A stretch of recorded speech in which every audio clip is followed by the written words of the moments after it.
For me, the word that encapsulates FITCAMP 180 is definitely family. From the first time that we walked in the doors looking for something to do together, and then even more so with the people in those doors that make you feel welcome and make you feel like family. You know, it's really easy to walk into a new place and be nervous and have all those butterflies going.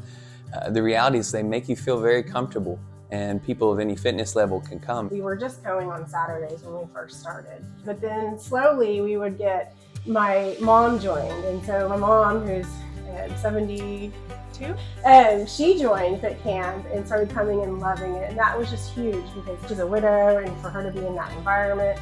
And then we started to get our children to come, and then they fell in love with it. So everyone like in our family has been there and has fallen in love with it.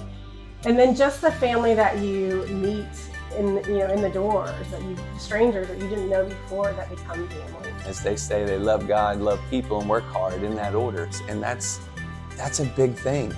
It's easy to get lost in the gym shuffle, but FITCAMP doesn't do that.